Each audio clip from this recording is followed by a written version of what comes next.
13 years ago, I was living in Washington, D.C. I was working with the Department of Energy to identify breakthrough technologies to help solve climate change. And I remember one particular day, sitting in a windowless room in massive concrete buildings and talking with colleagues about how this particular wind technology or solar or battery technology could solve climate if only we had enough resources. And then I met my mentor, Maurice Kaya. And he had a very different perspective. He lived 5,000 miles away in Hawaii, and he'd been working on the ground on implementing clean energy technology with communities. He'd been doing it for more than 30 years. And he asked me, what if we brought this decision-making on breakthrough technologies closer to the ground, closer to people who are actually being affected by new technologies? What would that unlock? What would that look like? And he invited me to move to Hawaii to figure out just that. And so I did. I moved to Hawaii. And all of a sudden, it wasn't just my job to identify interesting new technologies from DC, but to actually wrestle with some of the challenges on the ground. I was right in the thick of it. This was 2009. Electricity prices in Hawaii were 3 times those in other states, and people couldn't afford to pay their bills. At the same time, solar energy, electric vehicles were just starting to come into their own. And it was actually cheaper to use these than burn oil. So Hawaii presented this perfect opportunity to demonstrate how to transition an entire economy off of fossil fuels. It was all getting real. The battery that we'd written a check for in DC was now on a ship on its way to Hawaii, ready to be installed just a few miles from my home. And so Maurice and I, seeing this transition was happening and the fact that we needed many new technologies in order to make it work, started a nonprofit called Elemental, an investment platform. We've now invested in over 100 startups, and we've funded more than 70 projects that are first-of-their-kind technology projects to actually implement these technologies on the ground in communities. And we're testing this thesis. Can we actually make better investment decisions if we're closer to communities and the places where we're implementing these new ideas? And what we've learned in the last dozen years is that yes, while technology brings half the solution, the community brings the other half. But there is a huge gap in the amount we're investing in the technology to reach this transition and the amount we're investing in the communities and the community capacity and infrastructure to actually deploy these technologies at scale. Last year, globally, about $500 billion was invested in the technology side of the decarbonization equation. And while this is really necessary and needed, and in fact, it needs to increase 4 to 10 times in order to get where we need to go on emissions, we're not keeping up on the community side, and the gap is only growing. Last year, nonprofits working on community-based climate solutions only received about $9 billion, less than $9 billion in funding. This gap is widening quickly, and it's putting our ability to deploy new climate solutions at risk. So let me be more specific. Over the last dozen years, we've tested and experimented with many, many ways to actually try to rebalance this equation, to bring community investment more in line with technology investment. But you're probably wondering, what do we actually mean by community investment? Obviously looks really different from investing in a startup. What I mean is investing time, political capital, and resources in government, particularly local government, and the ability to permit, plan for, integrate, work with new climate technology that's coming to all these local jurisdictions.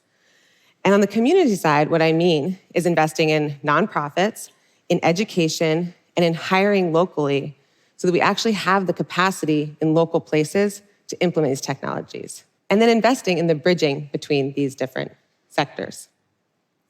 And what we've found is that investing in this more holistic way on government, communities, and technology not only increases our impact, but also leads to better financial outcomes.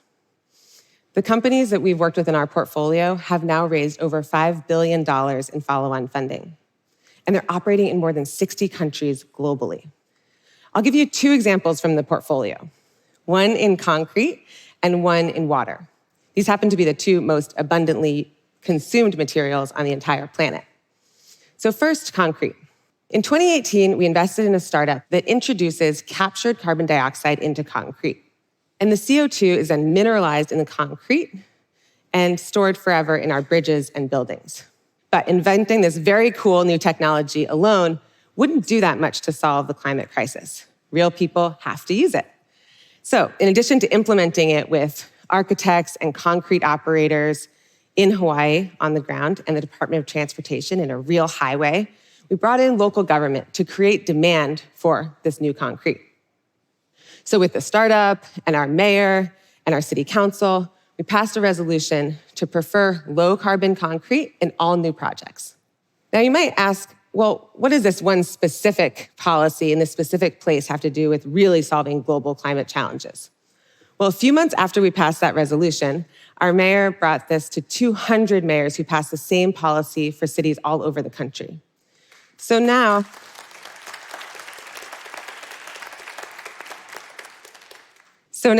this one project that stores about 700 tons of carbon dioxide in Hawaii, which is about the equivalent of taking 150 cars off the road per year, is scaling to cities around the country and also around the world. But this isn't just about investing in the local government capacity that can meet technology and help scale it. It's also about investing in communities. So I'll give you an example from water. Last year, there was a community leader who started a nonprofit to specifically address water pollution and pollution on reefs, beaches, and Hawaiian fish ponds, like the one in this picture. They didn't have the technology to figure out how to deal with the polluted water that was coming off all of these different buildings. So we scoured the globe and found a startup that turns polluted water into clean water and clean electricity by using methane from the process and re-injecting it at the facility.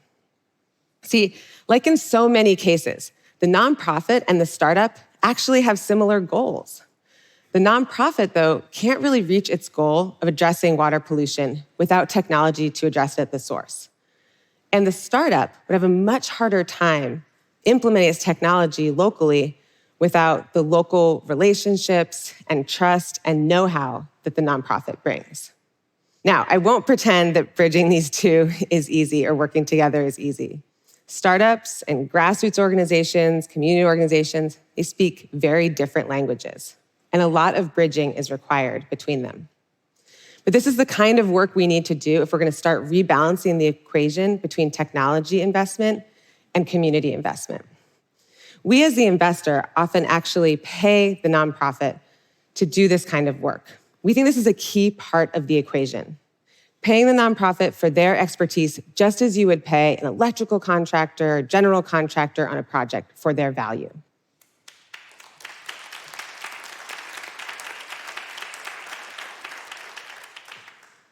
And really importantly then, building this kind of financial mechanism into every single project so that as we're scaling climate projects that are working, we're also scaling investment in the communities at the same time.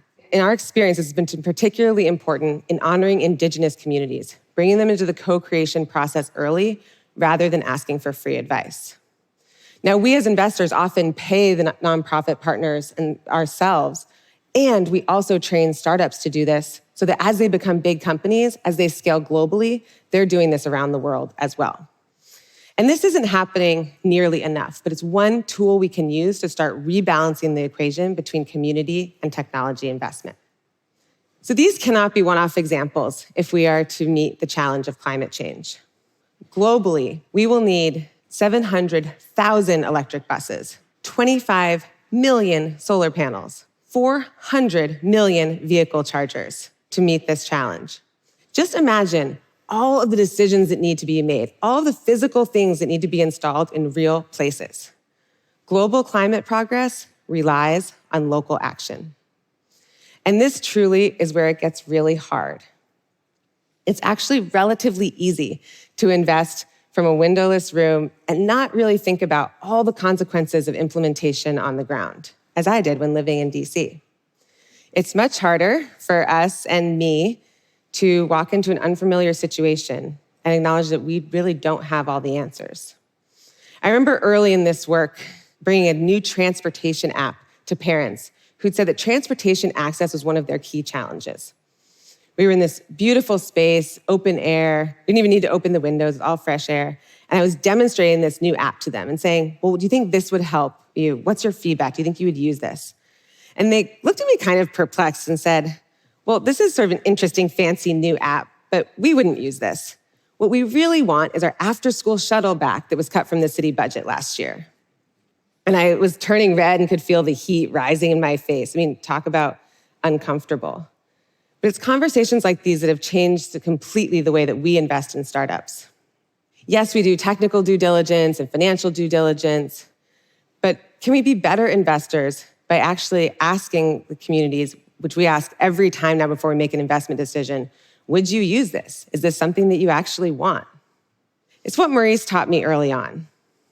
We have to get out of the office, get on the ground, and listen to what people really need. Technology can only bring half the solution. The community brings the other half.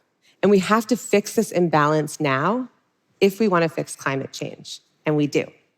Any of these new solutions to work for climate, they have to have at least these two ingredients: the technology that scales and the relationships and empathy that we share. This is what we'll need to create a future where our children can thrive. And I have a particularly large stake in that. Thank you.